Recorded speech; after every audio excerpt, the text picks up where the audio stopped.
Caroline from ArtResin. So whether you're new to resin or you've been working with it for a while, one of the most important things to remember is that preparation is key. The last thing you want is to be midway through a project only to find that you don't have what you need in front of you or that you haven't mixed up enough resin. You have to stop what you're doing, wasting precious time, and it really can impact your final result. I know we've all been there. So since ArtResin has a working time of about 40 minutes, every minute counts. So staying organized will really help keep you on track and prevent your resin from curing before you've had a chance to coat your whole piece. And as we know, resin can be a little messy. So working smart and having a place for everything and everything in its place can really help you stay organized and tidy. In today's video, I'm walking you through all the steps you need to organize your workspace and plan your process, from setup to cleanup, to help you keep your resin session running smoothly and get you the best results possible. So with all that being said, let's get started.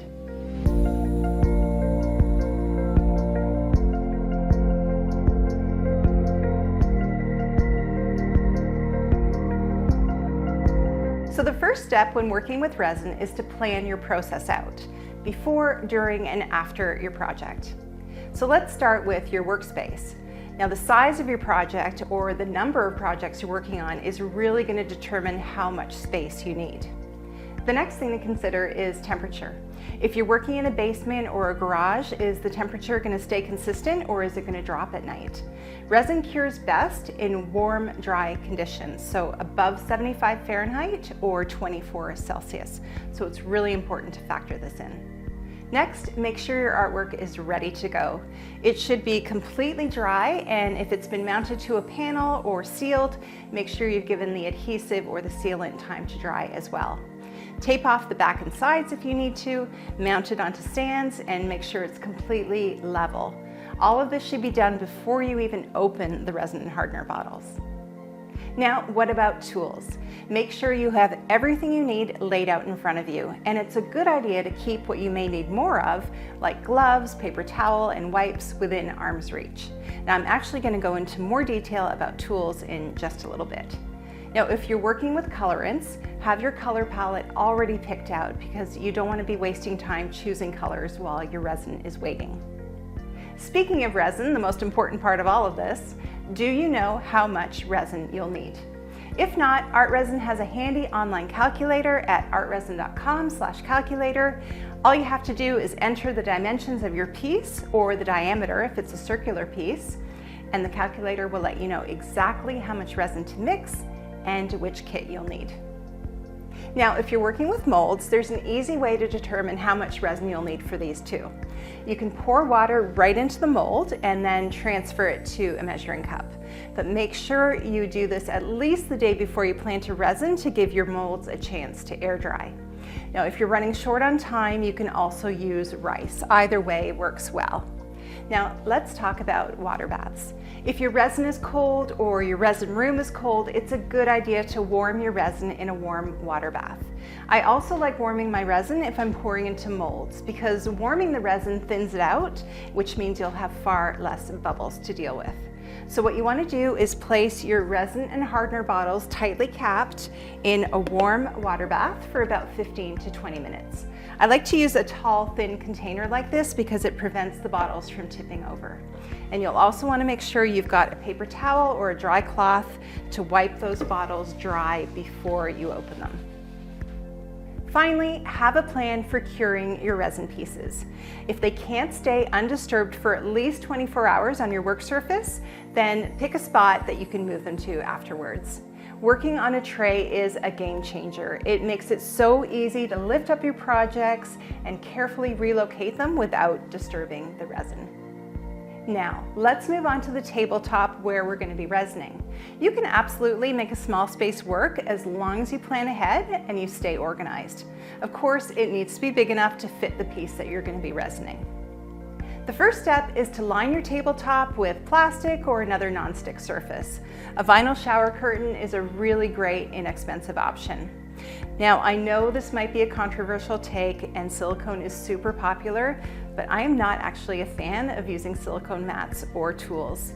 I just find silicone really hard to clean. It's a magnet for pet hair and dust, and you get those little bits of resin stuck on, and the only way to get rid of them is to use tape to take them off. So if I do use silicone mats, I use them as a protective layer on my tabletop, and I will usually cover it with a piece of parchment paper, which is super easy to clean, and the resin just peels off of it so nicely. I also really like using these cutting boards I got from the dollar store. They're inexpensive, they're smooth, and they're super easy to clean. But by far, my most favorite tool I've gotten recently is this big plastic offcut I got from a plastic supply company. It's a big 1/2-inch thick piece of HDP plastic, which is the same plastic they use to make cutting boards. And it's big and solid, and resin just peels off of it like a dream. The only thing you need to be careful of is that you can't use metal tools on it. So I use plastic scrapers and plastic razor blades if I need to peel up any cured resin on it. So now that my table is lined, it's time to think about my workflow, where my tools are gonna go, where I'm gonna do my measuring and mixing, where I'm gonna pour, where my piece is gonna cure, and where I'm gonna do my cleanup. And once you have all that set up, you can even run through the whole process in your mind a few times just to make sure everything flows smoothly and that you haven't forgotten anything. So now let's talk about tools. If you like to cook, you're probably familiar with the term mise en place, which basically means everything in its place. The same idea applies when you're resining. If you have a spot for all of your tools, it just makes the whole process go so much more smoothly. For me, I like working from one side of the table to the other, usually from left to right. So I keep all of my measuring and my mixing on the left, I have my artwork and I pour my resin in the center, and then all of my wet tools go on the right. But find a system that feels right and natural for you. Now we're going to go through all the tools that you'll need to resin. First, starting with gloves. Gloves are a must when you're working with resin, and it's a good idea to keep a few extra pairs within easy reach. You can even wear multiple pairs and then peel them off as needed. I like using these heavy-duty nitrile gloves, and I got these ones at a restaurant supply store. They're really strong, and if they get sticky, I just wipe them down with paper towel and alcohol so that I always have clean gloves. Next, you'll need a plastic measuring cup with clearly marked lines. I love using polypropylene plastic. That's this frosted, flexible kind of plastic. It comes in all sorts of different sizes, and this kind of plastic is the secret to pulling out resin in one satisfying pull. Now, one thing I've learned over the years is to always reach for a bigger cup. For example, if you need 8 ounces of resin and you go for an 8-ounce cup, it's going to be filled to the brim, and no matter how carefully you stir, it is going to splash all over the place. So reaching for a bigger cup can save you a lot of cleanup. And of course, you'll need a stir stick. Make sure you choose a flat edge stir stick because that's going to scrape the sides of the measuring cup really, really well. And you want to make sure that you match the size of your stir stick to the size of your measuring cup. I love our reusable stir sticks for large volumes of resin, and if I have a small amount, these plastic stir sticks work really, really well. And you'll need a spreader, and of course you'll need stands to place your piece on top of. Now, you may have noticed that all of these are made of plastic, and that is because plastic is the easiest surface to remove resin from. I've also learned to keep a timer or a clock within sight just so you don't get resin all over your phone. If you're working with colorants, lay out your pigments along with enough cups and stir sticks for each color you plan to use. And again, it's always a good idea to keep extras of these within reach. To get rid of bubbles in your wet resin, a flame torch works great for most projects. But if you're working with molds, make sure you use a heat gun. And then have a toothpick close by or a pointed clay tool like this just to fish out little bits of dust after you torch. Last, to protect your wet resin while it cures, you'll need a dust cover or several dust covers if you're resining multiple pieces. Take the time to test it out beforehand just to make sure it fits. I always keep wipes or a stack of alcohol sprayed paper towels on hand for quick cleanups, like for stir sticks or resin drips. But it's a good idea to keep a spray bottle of alcohol and extra paper towel on hand as well. It's better to be prepared for the worst than be scrambling because of a resin spill. I've also found one of the easiest ways to keep my workspace clean and organized and manageable is to designate a spot for wet tools and to clean as I go. In fact, I've trained myself not to put wet, sticky tools down on my tabletop. Instead, I wipe them off first and then I put them down. I also keep my empty mixing cup upright until the very end when I'm totally done, and this helps avoid creating a sticky mess while I'm still working. Finally, keep a garbage bin or even a plastic container close by for wet paper towels, wet wipes, and other waste. It's a really simple way to keep wet, sticky items away from your workspace. So when I'm done resining and the dust cover's in place, it's time to clean up. I always follow a clean to dirty approach. It just makes everything so much easier. First, I start with the clean items.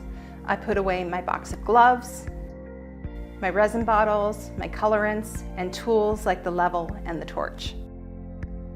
I wipe down my stir sticks one by one with alcohol and a paper towel to make sure there's no resin left on them, and then I put those away. The very last thing I do is flip my cups over, making sure that I've got plenty of space for any leftover resin to spread. And that's it. I hope you found this video useful. To be honest, I am not the tidiest or most organized person in the world, and everything I shared with you came from a lot of trial and error and some really messy resin sessions and sticky phones too. But once I started using these tips, they made a huge difference for me, and I really hope they'll help you as well. I love learning, so if you've got some tips of your own, please leave them in the comments below, and I may even share them on ArtResin's social media pages. If you found this video useful, don't forget to hit the subscribe button, and we'll see you next time. Bye!